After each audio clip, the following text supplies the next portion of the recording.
それでは1番をお選びいただいた方のリーディングを行っていきます。今回のテーマは夜の妄想、夜のちぎりシリーズを行っていきます。よろしくお願いします。では早速見ていきます。1番スパーキー D をお選びいただいた方、よろしくお願いします。まずはお相手の妄想を覗いていきましょう。今宵のお相手のテーマとなるカードをこちらのロマンスエンジェルカードからもらっていきます。今どんなことをテーマにお相手は考えているのか、お相手の核となる部分っていうところをもらっていきます。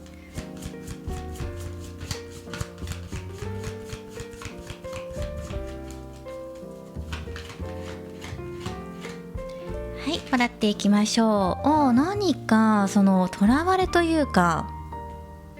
囲われていて、そこから解放していきたい、だいぶ溜まってるんじゃないかなっていうのが、感じられますね。自分自身を解放させていきたい、あなたのこともそうかもしれないけど、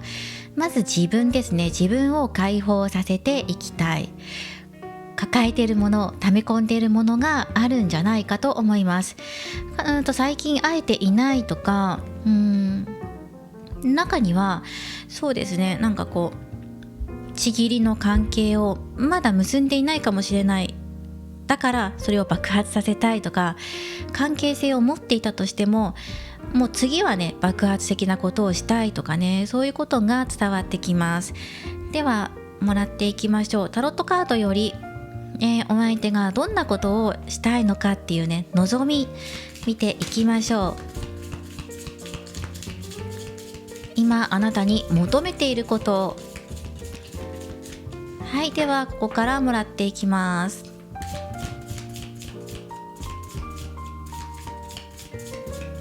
なんでしょう、自分を解放させていきたいっていうことでね、自分の中のユニコーンを飛び出させていくんだっていうのが伝わってきます。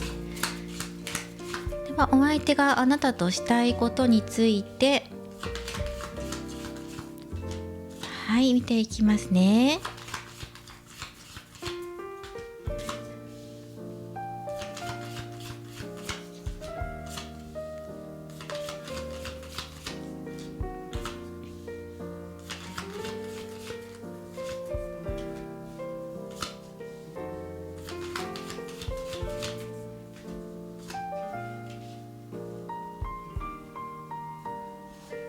はい、そしてもうすでにこの1番をお選びいただいた方、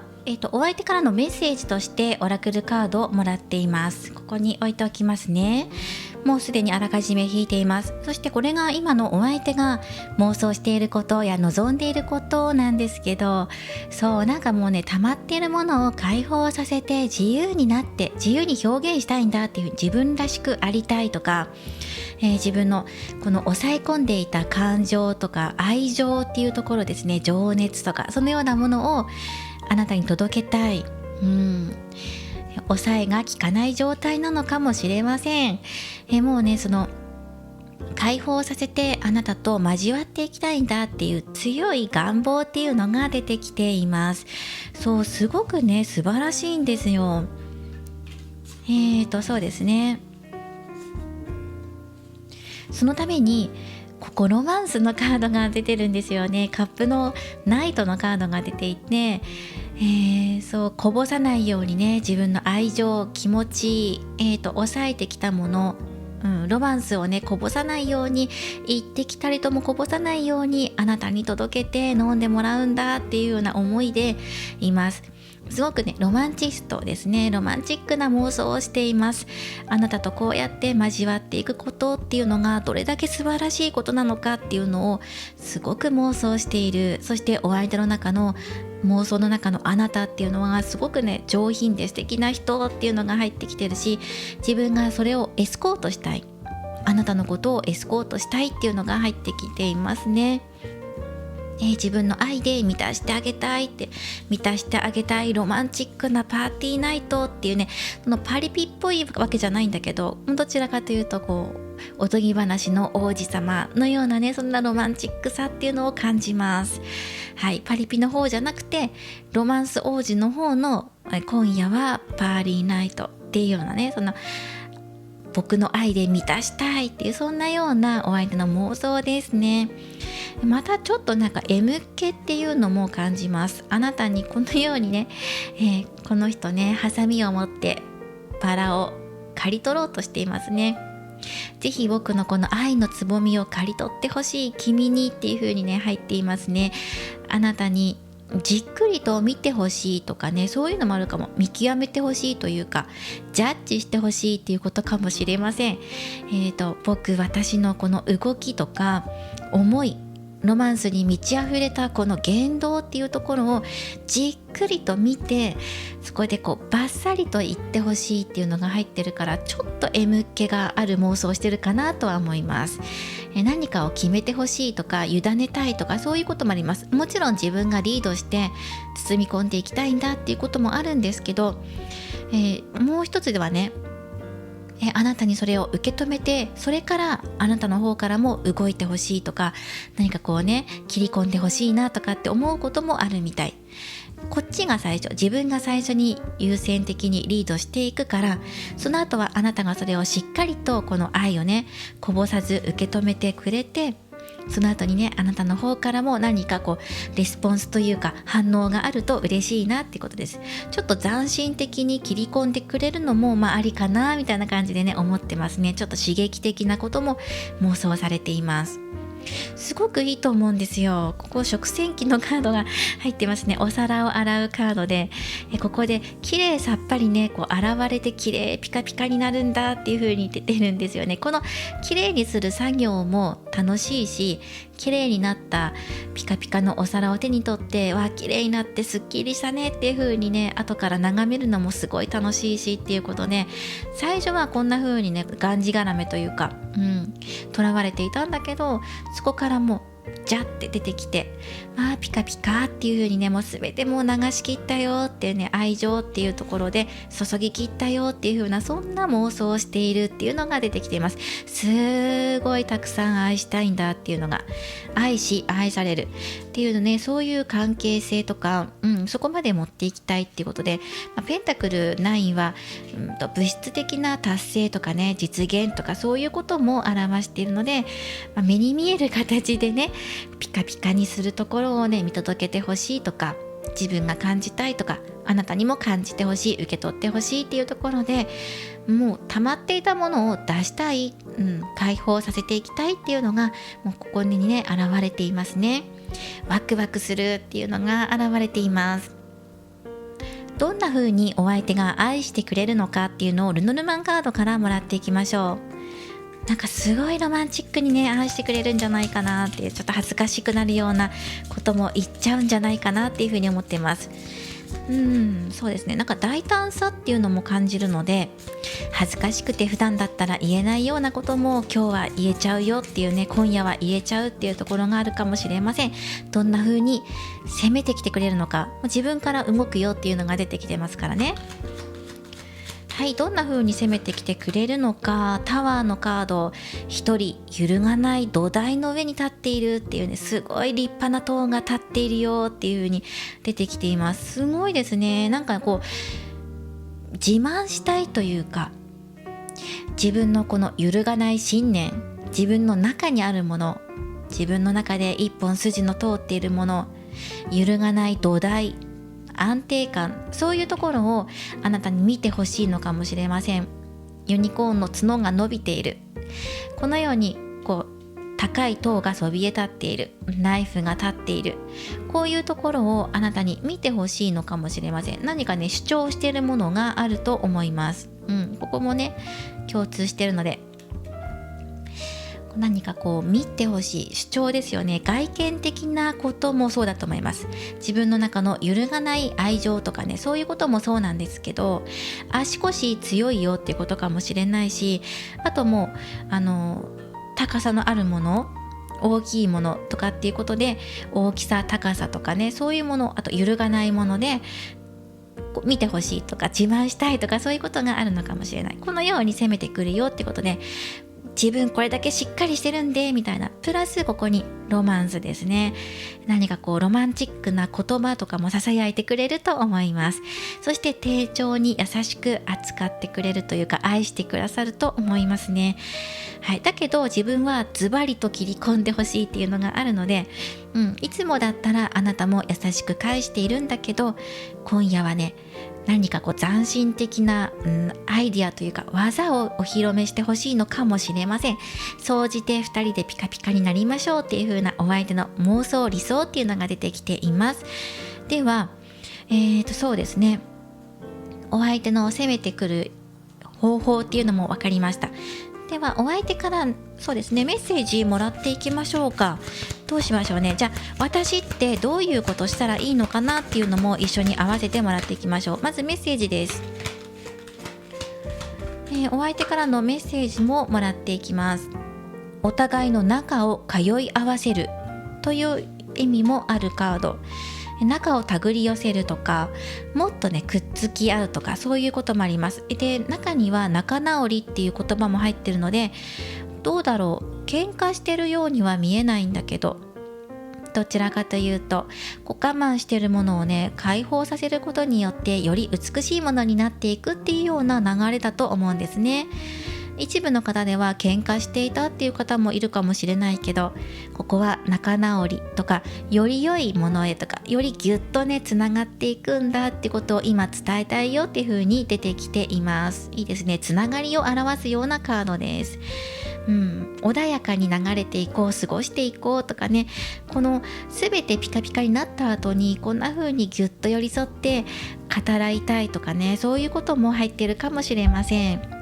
私どういうことをしたらいいのかなって、どういう風にねお相手に何を返していけばいいのかな、この斬新なアイディアってどういうことかなっていうことでカードをもらっていきます。ノルマンカードがこっち向きですね。はい、何か切り込んでほしいっていうのが出てますけど、どのように切り込めばいいのか。お相手が望む今夜のあなたの攻め方、木のカードです。まっすぐに育ちます、良くも悪くもっていう風に入ってますね。なんかね、この塔も木もそうなんですけど、まっすぐにもうしっかりと揺るがなく育っていく、立っていく、伸びていくよっていう風にね、大きくなっていくよっていうところで、あなたの方からもねこれをキーワードとして攻めに入ってほしいっていうことです。まずはね、最初にこの人が動いてくるので、それを受け止めてからの返しとしてはこの木の返しをしてほしいっていうことです。まっすぐに返してほしい、ストレートにね来てほしいっていうことだと思います。それがたとえ不器用な返し方だとしても大丈夫、安心してって、良くも悪くもまっすぐに来てくれることが嬉しいんだっていう風に出てきますから、変化球を求めずにね斬新な感じかなと思ったんですけど、そのままストレートでいいです。分かりやすい感じで来てくれると嬉しいっていう風に出てるので、どこかを攻めるとしても分かりやすいポイントを攻めていくといいんじゃないかなっていうのが出てきています。そしてねもっとね寄り添っていきたいとかギュッとしたいっていうのがあるので、こうやって制限かけているような状態から2人でギュッと寄り添っていきたいっていうようなね、そんなのも出ていますね。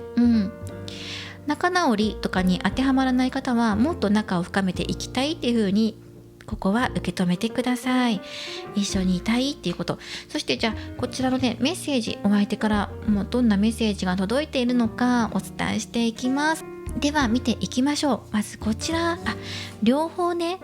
鳥というか鳥の翼とハートの翼っていう形で、なんか羽ばたいているような雰囲気を感じるので、やっぱり閉じていた羽を広げて空へ羽ばたいていきたいとか、自由なね開放感っていうのが伝わってきますね。一番最初はこのユニコーンが閉じ込められている柵の中にいたんだけれど、でもこうやって自分で羽ばたいていきたいんだって、光もねどっちもついていますしね。でこちらのメッセージとしてもらっていきますね。ニュービギニング、新しい始まりですね。新しい始まりを受け入れて情熱的に生きてみませんか。そしてあなたはあなたのままでいい。あなたはあなた自身の魂と、あなたを愛してくれる人、あなたを愛する人、この人との共有した思い出だけを一緒に持って飛び立っていくよっていう風に、お相手がそれを言いたいってことは、お相手の大事な魂と大切な思い、あなたと過ごしたこの思いね、そしてちぎりを交わした時のこの共有した思いっていうのを胸に抱えて、もう羽ばたいていく、もうこれだけ持っていれば自分はいいんだっていうようなことがここで言われています。ニュービギニンズとこちらですね。自分の魂とあなたと過ごした大切な思い出、これが自分が羽ばたく原動力になってるんだよっていうことをお相手が伝えたいっていうことです。ではね、とっても綺麗なね色合いですよね。こちらのメッセージももらっていきましょう。ありのままの私が愛される。ありのままの飾らない私の姿があの人に愛される。こちらはお相手からのメッセージとして捉えていきましょう。あなたは他人の心がよくわかる優しさを備えている。そのためについ人に合わせて本音を言えなかったり、思ってもいないことに同意したりして疲れてしまうことがあるのではないでしょうか。それは本当の自分の姿ではないと分かっているはずです。実は無理をしないで感情を素直に表現すれば、あなたはもっと周りから愛されるようになるのです。その優しさゆえに人を傷つける言葉をあなたは決して言わないはずです。ありのままの自分をより意識して過ごすことが幸福への近道です。そのままの感情を出した自分の方が愛されます。はい、素直に表現してもいいよっていう風に、あの人はあなたのそのままの姿を愛してくれます。無理をして合わせたりする必要はない。あなたがすごく優しい人だっていうのはお相手はよく分かってる。だけどありのままでいいんだっていう風なことも言いたいっていう風に出てますね。その方がより良いね、新しい始まりに向かってそうやって歩んでいけるんじゃないかっていうメッセージが入っています。素直になろうよ、そのままで着飾らなくていいよっていう風に出てましたね。ではお選びいただいたスパーキー D、 こちらのカードレジスタンスっていうメッセージが入っています。これはプッシュバックまたはオープニングっていうキーワードが入っています。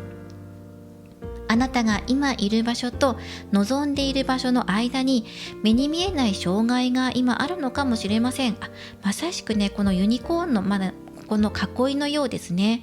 あなたが今いる世界と望んでいる世界との間に境界線がある、障害があるかもしれない。でも焦らずにね、優雅に構えていきましょう。理解して選んでいくんです。相手を理解する、自分自身を理解する、深く潜って理解して、そして選んでいきましょう。時間かかってもいいですよ。焦らず進んでいきましょう。ありのままに構えていた方がより良い選択になっていくでしょう。等身大の自分、それは決してわがままじゃなくて本来自分のあるべき姿です。悲しいことも嬉しいことも共有していいですよって、はい、そのように入っていました。ぜひね、このお相手からのメッセージもお受け取りください。で、私どうすればいいのっていうこのね、スパーキー D からのメッセージもぜひね、受け取ってください。お相手は今しがらみというか囚われている状態から解き放たれて、あなたと共に一つになっていきたい節制のカードですね。一つに交わっていきたいっていうね、思いが伝わってきました。ロマンチックですね。はい、とても素敵な夜です。素敵なナイトロマンスということで、今回は1番さんこのような結果となりました。これからも夜の妄想編ちぎりシリーズを行っていきますので、よろしかったらまた次回のね、ちぎりシリーズもお楽しみにしてください。高評価やコメント、そしてチャンネル登録をよろしくお願いします。ではまた次回の動画でお会いしましょう。最後までご覧いただきありがとうございました。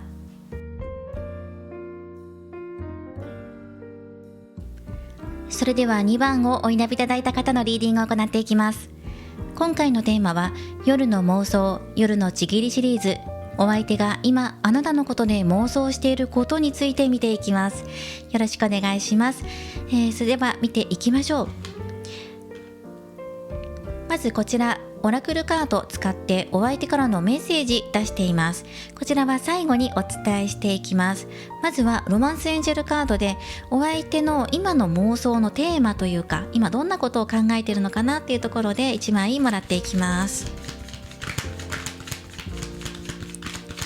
あなたとのことについてどんなことを妄想しているのか、ちょっとね、大人の恋愛ということで見ていきましょう。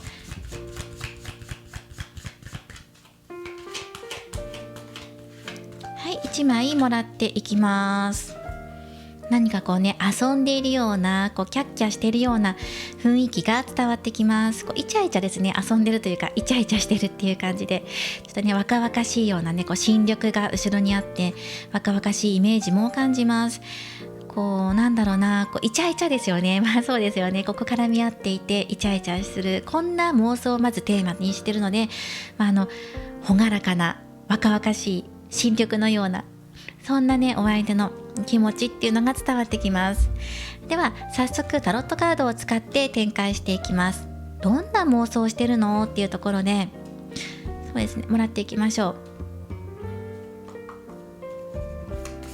う。いやでも何かね、こういたずらしちゃうぞみたいな、そんな風な気持ちも伝わってくるし、今こう一緒にいてイチャつきたいとかね、そういうのも入ってくるのかなと思いますね。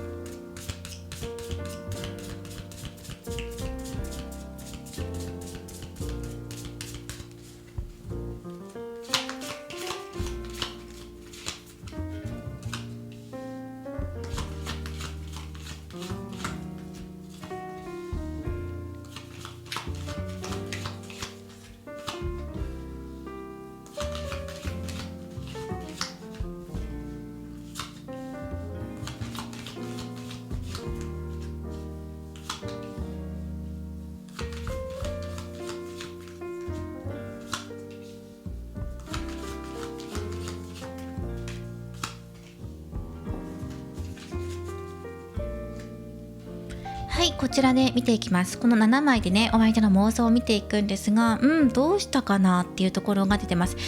最初、勢いが落ちるんだけど、スピードダウンするんだけど、後から盛り返すよっていう風に、後で見とけよみたいな、そんなね、メッセージが伝わってきます。後で挽回するよとかね、後々、こう、あれかな、スロースターターなのかもしれませんね。今回のこの今夜のお相手というのは。後からすごく盛り返して挽回してみせるから、最初少しつまずいたりとか失敗するかもしれないけど、ドジ踏むかもしれないけど、そのあたりはちょっと多めに見てくれると嬉しいなっていう風な、そんな妄想してますね。こうなんか最初ね、優柔不断というか、もうはっきりしてよみたいなことをあなたに言われたりとかするかもしれないですね。そのお相手の今イメージの中ではね、そんな風に出ています。自分がこうバッとね、最初からリードしていけなかったんだとかね、決められなかったとかね、自分やっちゃったなとかね、そういうこと最初あるんだけど、でも最後はね、ドンパチンって決めるよっていう風に出てきてるから、大丈夫、安心してって、自分に自信あるからみたいな。だから最初のドジだけは見逃してくれると嬉しいかなって。そして私自分まだまだ成長途中なんでみたいな、まだね開発の余地あるからって、これから楽しみにしててって、これから先の未来ね期待してよって。なんか初回ね失敗しちゃうことがあるかもしれない。なんだろうな、こう下着のセンスが悪いのか、こうなんかテクの問題なのか、何かこうね、こう自分の中でも自分自身にダメ出ししちゃうようなところがあって、なんで自分はそこで決められなかったのかなとか、やっちゃったなとかね、思うようなことが序盤あるんですけど、最終的には盛り返すし、そしてその後の未来っていうのも、その一番最初のちぎりのまた次もその次も3回目4回目5回目とか数をこなしていくと、またどんどんとレベルアップしていくから、この先こうご期待ですよってことをすごくねアピールしています。自分アピールすごいなっていうふうに思いました。そしてあなたにじゃあどういうことを望んでいるのかなとかね、自分はどうなのかなって、お相手自身がどうなのかなって言ったら、こうご期待、そして自分がね粘り強さだけが今の自分の取り柄なんですって、どんなことにも諦めません。なんか最初この一番最初のちぎりなのか、このちぎりの最中の、最初のね前菜の部分なのか、そのあたりで納得いくような出来栄えを提供することができないし、自分の中でももうちょっと美味しい味付けできたんじゃないかなって思うんだけど、でもねそれでも最後まで強いメンタルを持ち続けることが自分のまず一番の取り柄で PR ポイントですっていうのが出てきます。ここが我が社のとてもね特徴なんですよっていうふうにお相手が言ってくる。そうだな、そのフィギュアスケートで例えるとするんだったら、すごいメンタルとの勝負の競技ですね。一番最初のジャンプで失敗しちゃうとメンタルが崩れて不安に襲われてどうしようってその後の演技に響いてしまう、そんな時もある。だけどこのお相手は最初のジャンプで失敗して尻餅ついちゃった、っていう風になっちゃったんだけど、でもそれからあとね盛り返すよっていうような流れで出てます。自分すごい強いメンタル持ってて決して諦めないから、最初尻餅ついちゃうんだけど後からのジャンプは全部全て決めるし、もう加点もらえるぐらい美しい出来栄えもらえるから、だからあなたも期待しててっていう風に、そんな風にね伝わってきます。頼もしいしタフだし、そして鋭い刃を持っている。ここね何かね持ってますね。鋭い刃で、どんだけバーベキューも積んでるのってぐらいね欲張りさんですね。でもねこんなね欲張りなものを自分欲望ね胸に抱えてるし、情熱ですよ、欲望というか情熱ね持ってるし、それを全てねあなたにこう分けていきたい、届けていきたいっていうこともあるから、これから先のねこの鋭いナイフのような自分になっていくんでっていう風なことをね言ってますね。だからこの人後半に強いタイプっていうのが入ってきました。じゃあどんな風に攻めてくれるのかなっていうことで、ルノルマンカードでお相手の今宵の攻め方について1枚もらっていきましょう。でもイチャつきたいっていうのがあるから、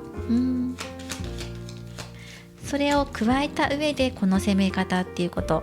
そしてなんか最初いろいろ迷うんだっていうのが出てくるんですよ。いざちぎりを交わすっていう時をイメージしてる段階で、どんな切り方でね切り口で攻めていこうかなって、いろんな自分の技がたくさんあって、一番最初のね誘い方とか、どんな風に誘っていけばとか、いや押し倒すべきか口説いてからかとかね、食事を挟むかとかいろいろ考えてる。そうやってる間にちょっと尻餅ついちゃってって思っちゃうんだけど、でも実際最後の最後は素晴らしいのでってことは言ってます。どんな風に攻めてくれるのかっていうことでお相手から1枚、そしてあなたにどんなことを望んでいるのかっていうことで1枚。なんか今回のあなたは動かなくていいよっていうような気もするんですね。ただ期待して胸を弾ませておくだけで大丈夫、私にリードを任せてみたいなことも言ってるような気がします。まずお相手の攻め方でアンカー怒りのカードです。しばらくここにいます、周りが変わっても何のそのマイペースが強みですっていうことで、どんな風に攻めてきてくれるんですかって言ったら、なんか一点集中型で、しかも重みのある、怒りだから硬くて重くてずっしりしていて、ドンってね海の底にしっかりと固定させていきます、根付いていきますよっていうね、これが自分の強みなんですっていうことで、まずマイペースですよね。どんな変化があったとしても最終的に自分がこの強いんだっていうことをアピールしたい、決してここからね離れないよっていう強い信念というか思いというかね、そういうものを持ってるっていうことですね。粘り強さっていうのを表しています。そうですね、粘り強くでも取り組んでいくんだ、戦っていくんだって、そんな闘志に燃えている。まずこんな風に攻めてくるよっていうことで、なんか重いマイペースだから動きとしては早い展開ではないかもしれないんですよね。でも後々すごくね大事なもの、大きな技っていうのを出してくるから、それを出してくるまではあなたも待っていてほしいなっていうところでしょうか。ではあなたにどんな返しをしてほしいのかっていうところで見ると、道のカード、どの道を行こう、あっちだよ、自分の声がする方へ、自分の声あっちだよ、何かを示してほしいとか、あと反応はしてほしいですよね。この道は選ぶ、選択するとか分かれ道のカードなので、この分かれ道に立った時にあなたがあっちだよこっちだよとかっていう風に何か指示を出すというか、自分のあなたのね希望をね伝えてほしいっていうことかもしれない。声を聞かせてっていうことで、声っていうのも入ってきます。あなたの声ですね、素直なご意見をお寄せくださいって、お教のままに自分のこの技でね力強く動いていくよっていうのが出てきています。でまだこの方開発段階だからってことは言ってますね。なので一番最初より回を重ねた方がますますねこの方の魅力っていうのが伝わってくるんじゃないかなっていうのも、もともとそれを言いたいってこともね言っています。ではロマンスエンジェルカードでお相手からのメッセージをもう1枚さらにもらっていきましょう。最後にお相手が今あなたに伝えたいこととしてねもらっていきます。で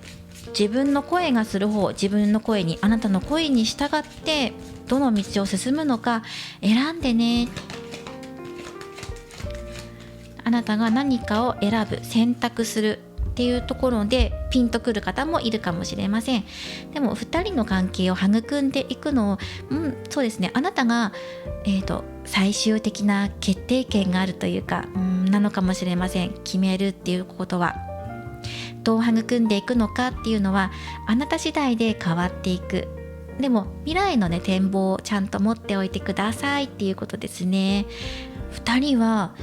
昔からゆかりのある関係性なんだっていうふうにちょっと大人っぽい感じで入ってきましたね。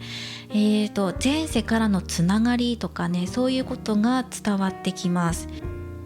僕たち昔から愛し合ってるじゃんとかね、そういう風な感じで伝わってくるんです。でそれは前世からのつながりなのかもしれないしね、ちょっと前世とかってそういうワードも入ってくるんですけど、あとはもう何回もちぎり交わしてるよねっていう方もいるかもしれない。もう僕たちすでに愛し合ってるよねとか、もともとねご縁っていうのがあって何度かもうやっているんだよって、こうつながってるんだよっていうのが出てきて、情熱的に愛し合う時もあればこうやってイチャイチャする時もあって、今はちょっとイチャイチャモードなんだけどって、でも今伝えたいことっていうのは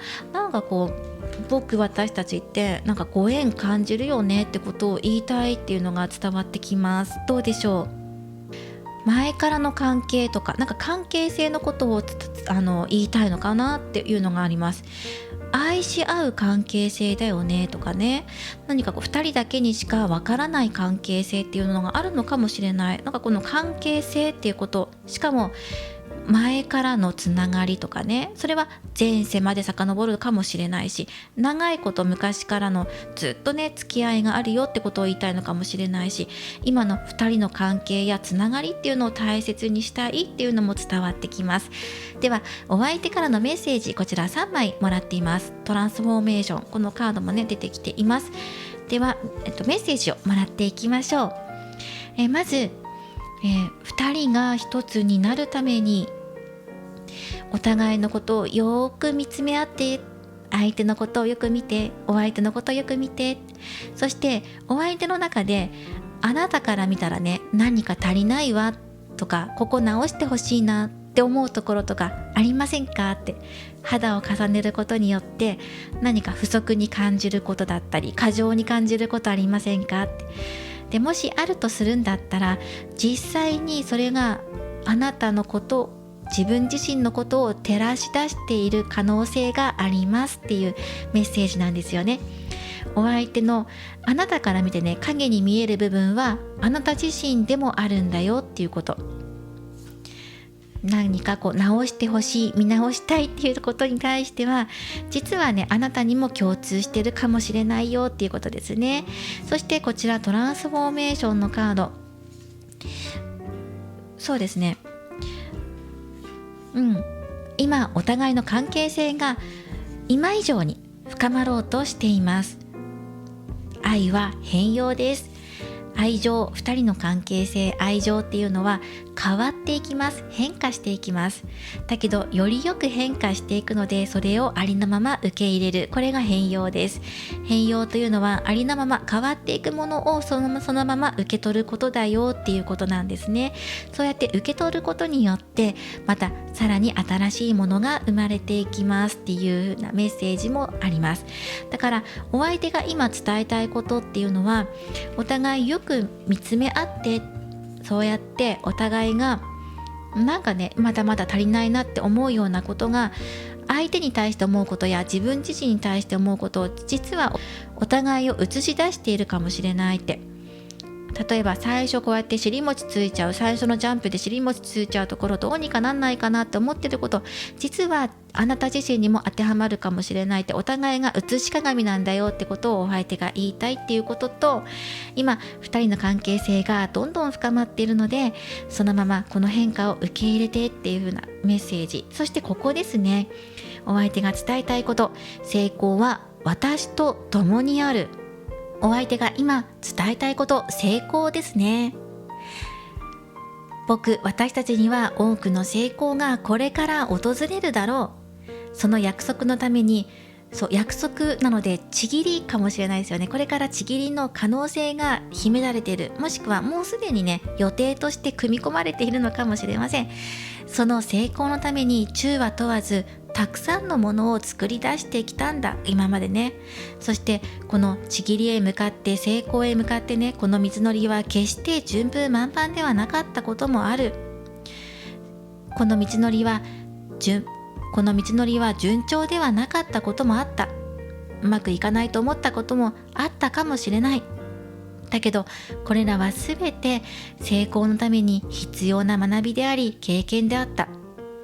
多くのことを学び終えたこの私たちにしか与えられない成功をもう約束されているんだよ、伝えたい。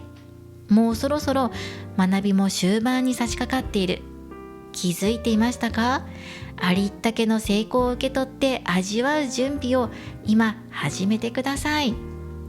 成功が約束された人生には時折苦しいことが伴いますが、とっておきの成功のためには全て必要な過程だったんです。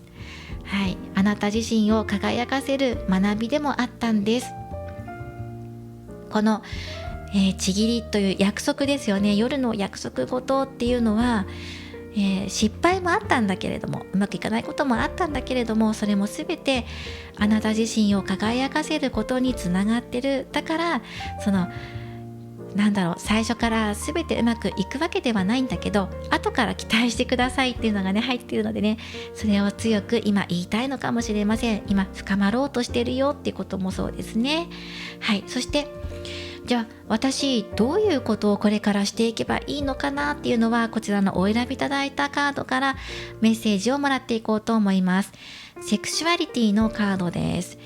性について考える。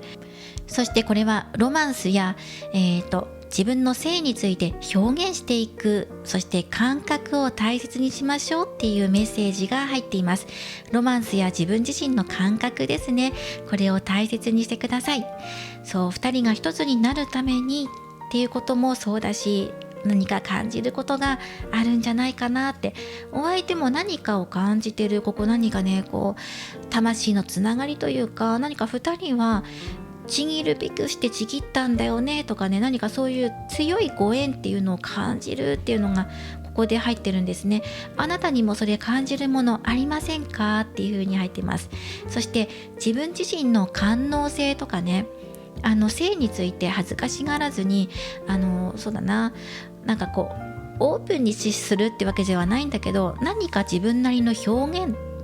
方法とか感覚っていうのがあると思うんです。それを大切にしてねって。だから見せるっていうのもやり方の一つだし、大切に胸にしまっておくっていうのもいいし、ただここでねお相手が望んでることっていうのは、あなたの声を聞かせてっていうことだから、あなたがどう思ってるのかとか、どんな気持ちでいるのかとか、どんなところがいいなと思ってるのか、どういう風に進んでいきたいのか、どんなゴールインを迎えたいのかってことも素直にね声に出して表現するのもいいのかもしれません。はい、今私どういうことすればいいのっていうのは、こちらのセクシュアリティのロマンスや感情を表現する、感覚を大切にするっていうメッセージをお受け取りください。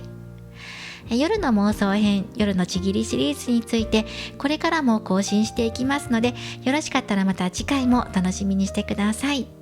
では最後までご視聴いただきありがとうございました。また次回の動画でお会いしましょう。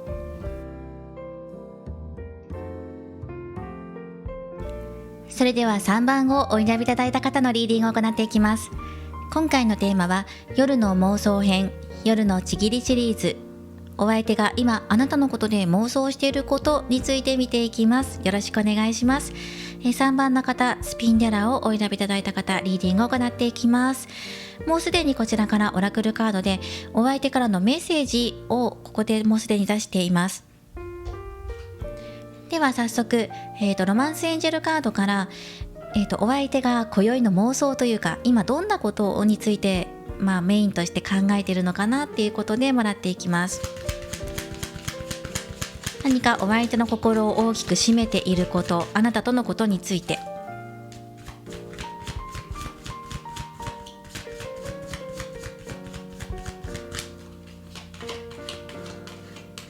はい、では1枚もらっていきます。情熱的。いや、なんかもう愛こそが全てっていうのが入ってきますね。すごい情熱的。もうこれこそ愛だよ。もう君とちぎることがもう情熱の真っ赤な炎が、これがもう全てもう僕は私の愛なんだって、愛情表現なんだっていうのがもうね入ってきていますね。素晴らしい情熱的っていうのが出てきています。では早速ハウスワイフタロットさんから、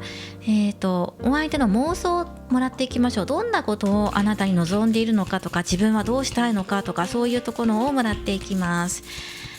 楽しみですね。なんかね、この情熱的、もう真実の愛だよっていう風に入ってくると、ドキッてしちゃいますよね。もうちょっと見ていきましょうか。なんかこう後ろから抱きしめたいとかね、そういうこともあるのかな。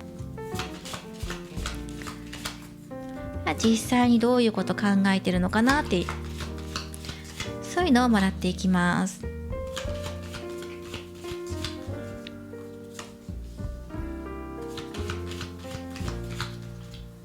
おや、ソードの9。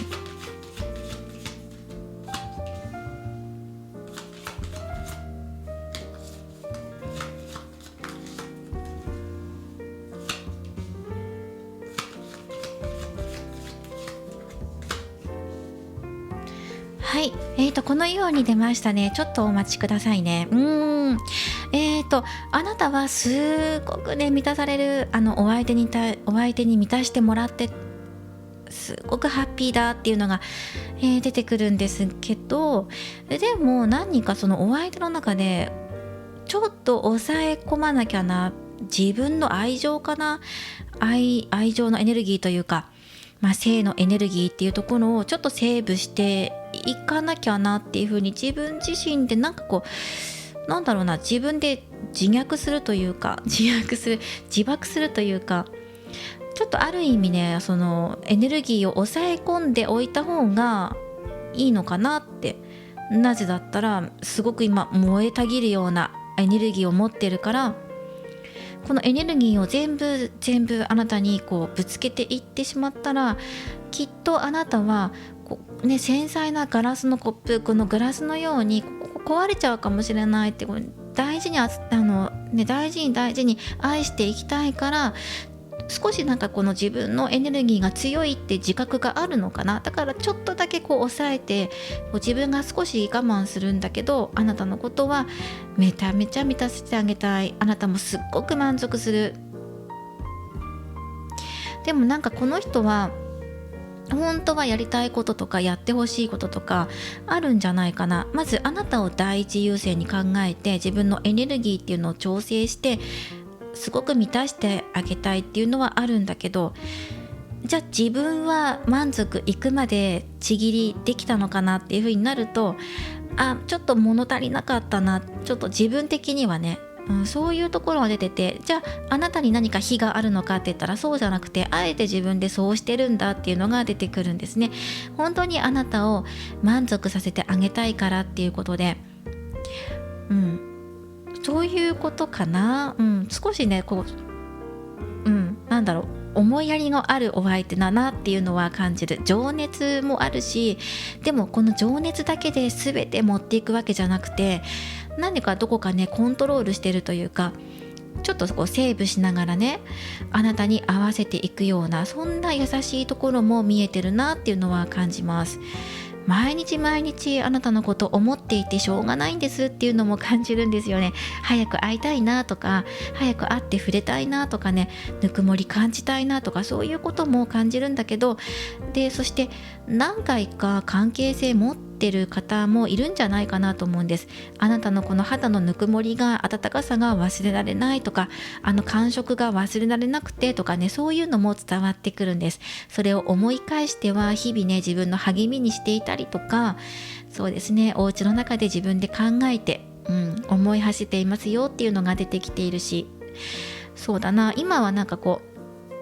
なかなか会えなくてとか、肌を重ねることができない時も、自分の中で、頭の中でこう妄想していては、早く会いたいなってことを感じてるって、今にも気持ちが溢れちゃいそうだっていうのが出てきていますね。あなたにまず満足してもらえることや会えることがもう全て自分のまず一番最初の願いの一つなんだって言って、あとは自分のこのエネルギーのたどり着く先とか、溢れ出るエネルギーが全て放出されなくても、今はそれでいいんだって、まずはあなたに会えることだったりとか、もう肌に触れ合うことだったりとか、妄想から抜け出して、まずはこの感触ってところを味わうところが先決だっていう風に入ってきますね。じゃあそうだな、そういう風に入ってきたので、だからその正直なところ、今じゃあそれで肌を重ねて触れ合うことだけで満足なんですかって言ったら、実はそういうことを聞かれると 100% 満足ではないんだけど、でもその第一願望達成というかね、まず自分の一番最初のこれっていう目標は達成されたから、そしてね、あなたも満足してくれたからよかったなっていうふうには思ってるっていうのは出てます。よくは言えばもっともっとね、果てしなく行きたいところでもあるんだがっていうのは出てますよ。でもね、そのあなたのことを思いやってるからこそっていうのもありますね。何か全部ぶつけてしまったら、なんかすごく熱い人とか熱苦しい人っていう風に思われるのもなっていうのもあるみたいですね。でもすごく素敵、あなただけを見つめてるみたいな。で、どういう風にお相手が攻めてきてくれるのかなっていうのが1枚もらっていきます。じゃんと山のカード、どうしても頂上に登らなければ手に入らないものがある。ちょっと深いかもしれないですね。本当はもっと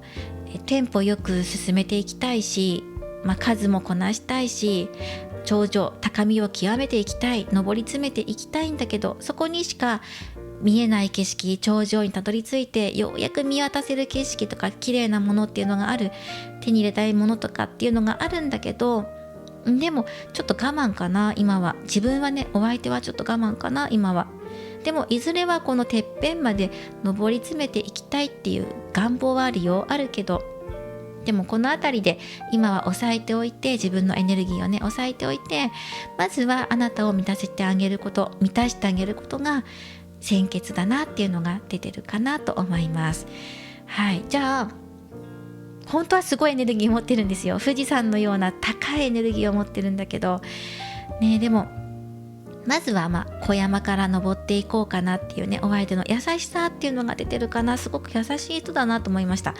ではあなたにどんな返しをしてほしいのかなっていうところでもらっていこう。なんか今はね、手一杯にならないようにっていうことで、うまくこうお互いの距離感を詰めたりとか、関係性を持とうって思ってるのかもしれませんね。あなたにどんな返しをしてほしいのか、まずはその自分の気持ち受け取ってほしいとか、そういう願いはあります。はい、ではあなたにどういうことをしてほしいのか。せかさないで頑張ってるのに足りないのっていう無知のカードが入ってきました。どんな風にあなたに返してほしいのかって言ったら、あんまりこうせかさないで、そして今自分がねこれくらいのところで、7分目とかね8合目ぐらいのところで我慢してる、我慢というか、まずはこの辺りでっていうところで、セーブしてて、全部こう全力出し切ってるわけじゃなくてって、なぜかっていう理由は知ってるかいって、知らない、わかんない、伝わらないかな。でも足りないっていう風に言わないでっていう風に、そんな風にもね出てきています。お相手の頑張りとかね、そういうところを見ててほしいな。そのまま受け止めてほしい。何かこう焦らせたりせかしたりとかで、足りないっていう風にね、おかわり、あなたの方がおかわりっていうのかもしれないですよね。でもこの人ね、おかわりに応えられるぐらいの情熱っていうのを持っているけど、どうかな、あなたが足りないわ、おかわりって言った場合に、もしかしたらこの人答えられないかもしれないですね。逆に、逆にね、情熱すごくあるけど、そうだな、何かね、心身的な体のことかな、体の問題かもしれませんね。メンタルの問題もそうかもしれないけど、体的な問題でちょっとすぐにはね復活できないから、おかわりって言われたらちょっとそれはすぐには答えれないかもしれないっていうのは出てます。でもエネルギーとしてはすごいもの持ってるから、そうだね、でも何回も繰り出していけないかもしれないなっていうところは出てるかもしれないですね。ちょっとこのあたりは少しもう1枚だけカードもらおうかなと思います。じゃあどういう風にしたらいいのかなっていう風に、あなたの方で、あなたとお相手と、お相手がどういう風に攻めてくれるのか、お相手の攻め方についてもう少しもらいましょうか。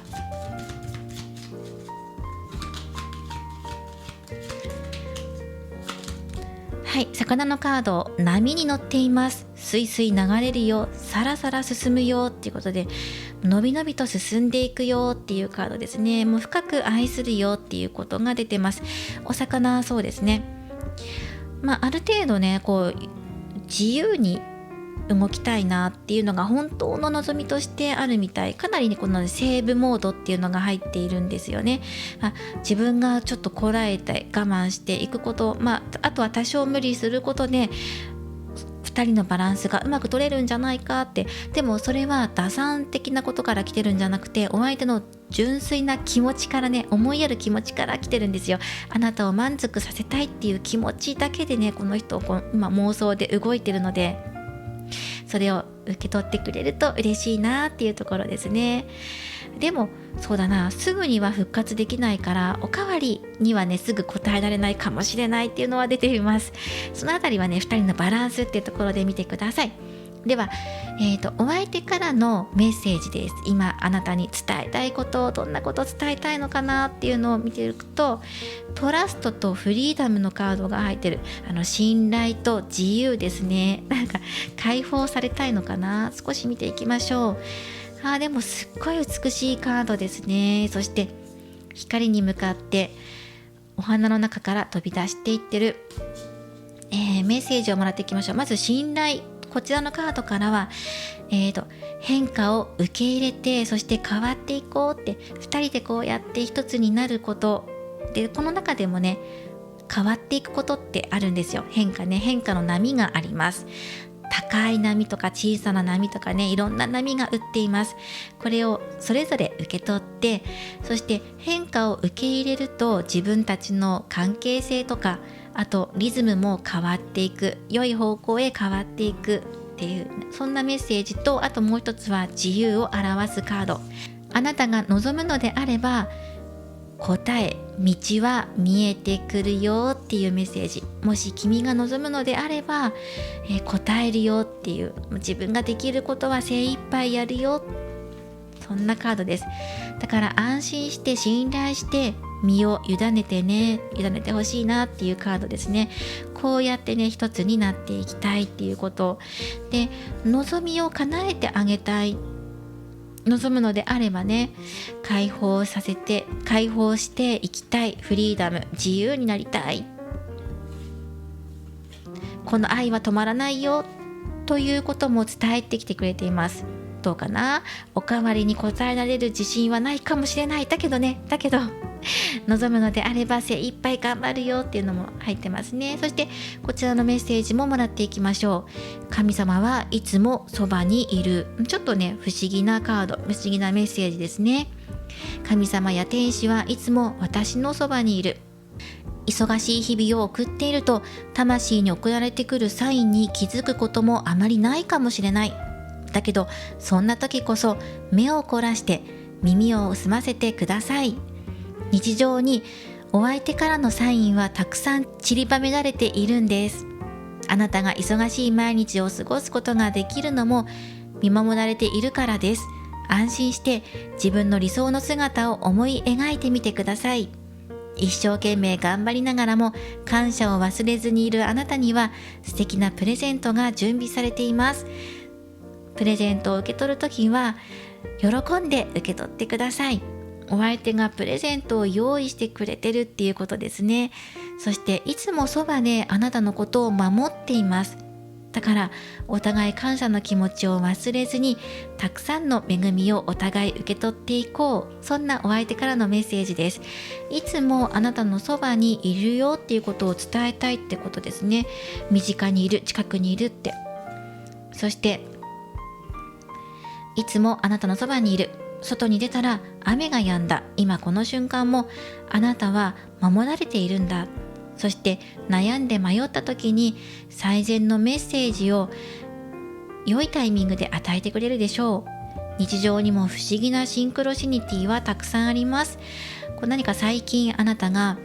目に留まる形でふと流れてくるメロディーだったり、ふと目にする言葉や数字だったり、そこにあれ不思議だな、シンクロしてるなって思うようなことがあるのかもしれない。よーく目を凝らして感じてください。実はそのサインがね、お相手からのメッセージかもしれません。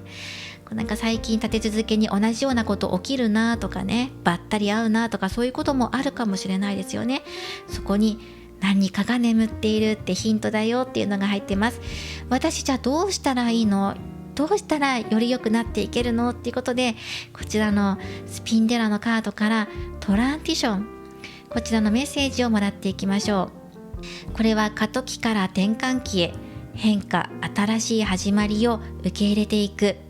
あなたのスピードでっていうメッセージです。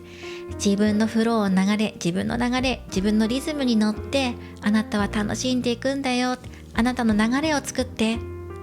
自分のビートを感じてっていうことですね。はい、あなたらしくあなたのリズムっていうのをね作っていきましょう。いろんな変化っていうのをつけるかもしれないし、変化を受け入れてね変わっていくこともあるかもしれない。その中で新しい始まりを迎えることもあるだろう。でもいつだってあなたはあなたのビートでいるんだよっていうことですね。はい、楽しんでって、変化すらも楽しんで、そしていきましょうって。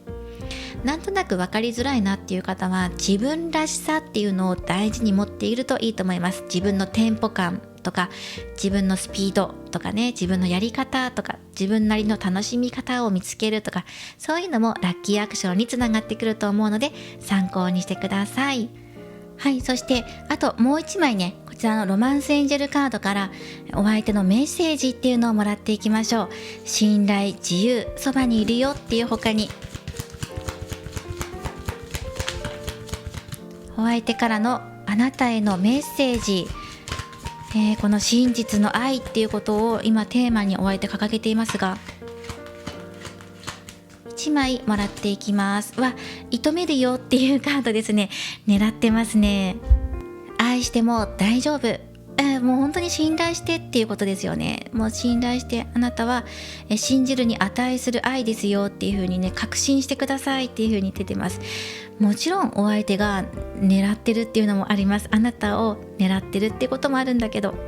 このお相手の愛、2人の愛情っていうのをね信じてってもうこれはね信じるに値する愛情ですよっていうことを伝えてきてくれてるので、このお相手のねメッセージもねぜひねお受け取りください。信じてねっていうね、こちらのカードですね。トラスト、2人が一緒にギュッてするの、この美しさを信じてっていうことも言いたいんだと思います。はい、以上こちらが3番をお選びいただいた方のメッセージとなります。はい、ぜひね、私今何すればいいの、もうあなたらしくねいてくださいってね、自分のビートを刻むんですよっていうことですね。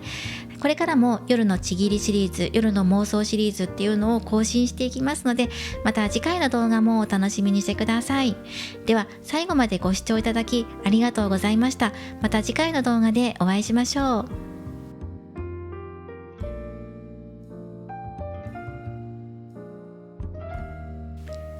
今回のリーディングは以上となります。夜の妄想、夜のちぎりシリーズ、大人の恋愛タロットということで、お相手の今妄想していること、あなたとしたいことについて見ていきました。今回はこちらのオラクルカードですね。こちらです。リーチングハピネスオラクルカード、こちらから共通メッセージをもらっていこうと思います。何か今のあなたに伝えたいメッセージとしてお受け取りください。今回は共通メッセージでもらっていきます。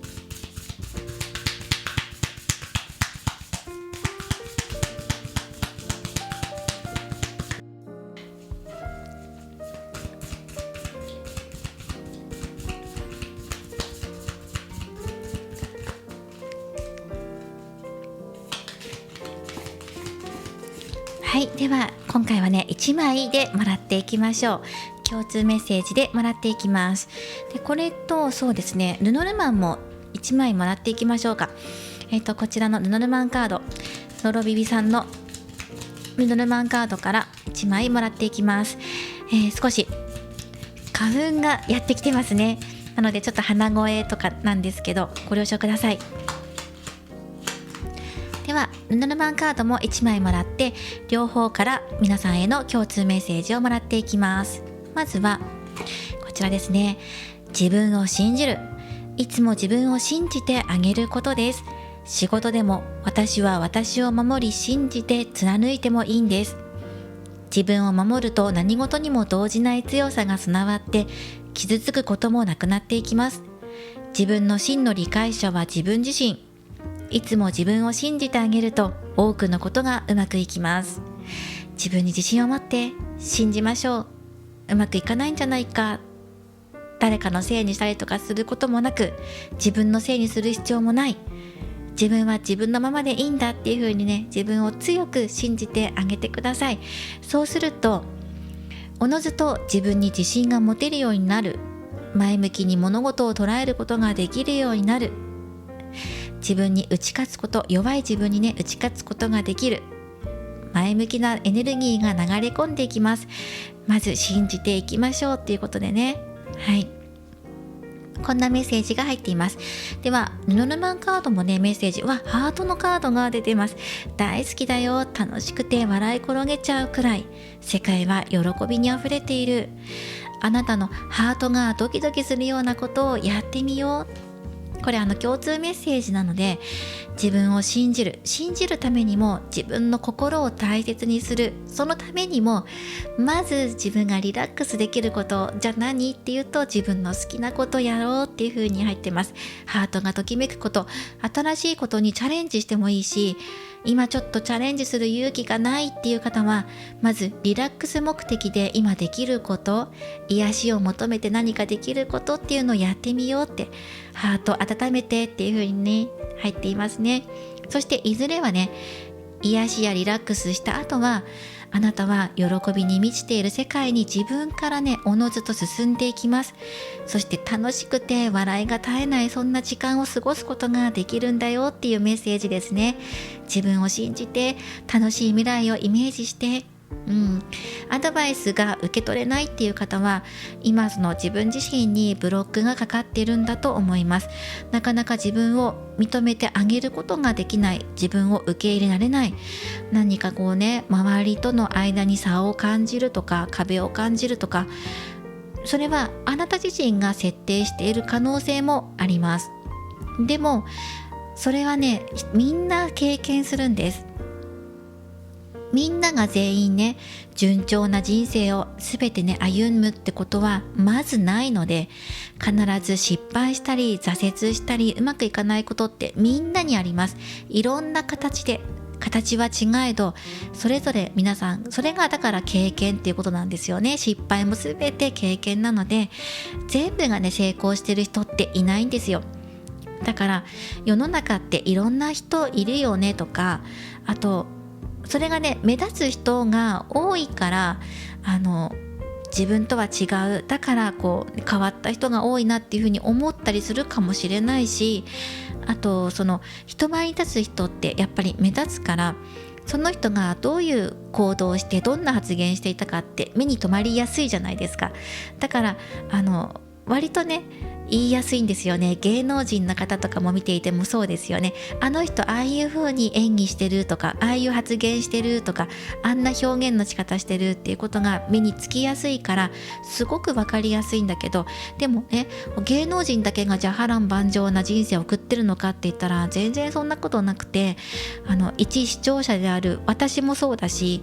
皆さんも多分ね、人それぞれね、挫折、失敗、成功とかいろんなことをね、体験してると思うんですよね。だからどんな自分がいたとしても、悲しいこととか苦しいこととかそんなことあったとしても、自分を信じてくださいって、自分だけじゃない、周りの人も失敗してる、自分だけじゃないよって、そして周りうまくいかない人たちばっかりで自分だけが成功してるわけでもないし、またその逆でもない、みんながみんな痛みを抱えて生きているんだっていうことですね。だけどその中でもね、じゃあ自分はみんなと仲良くする時間を今大切にしたいのか、それとも今は自分の傷を癒すために癒しを求めるのか、何をあなたが今一番優先的に、自分のハートに従ってね、一番優先することを選んでってね。だから自分を信じる、失敗してる自分でもいいじゃんって、うまくいかない時もあるさって、でも逆にうまくいく時もあるし、波に乗れる自分もいる、誰かを信じる自分も出てくる時もあるんだって、今はなかなかアドバイス受け取りづらい、苦しい、そんな時もあります。何も考えられない時もある、耳が痛いなって思うことを言われるような時もある。でもいろんな時があるけど、自分なんだよ、自分に帰って自分を信じてあげてっていうようなメッセージが入ってます。なかなかその自分の気持ちの行き場をね、どこにぶつけていいのかって分かんなくなっちゃう時もあるんですよね。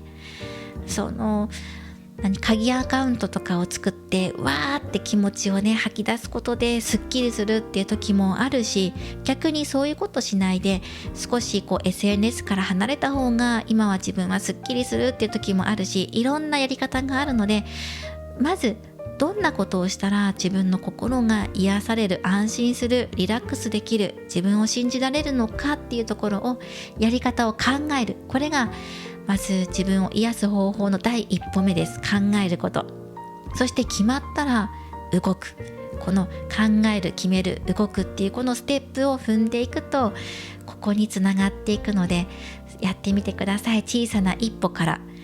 何かを表現するっていうね、どこかに何かを吐き出す、書き込むっていうことも表現の一つなので、それもあなたが変わるきっかけの一つになると思います。自分を変えたいっていうことの思いが行動として現れているのかもしれません。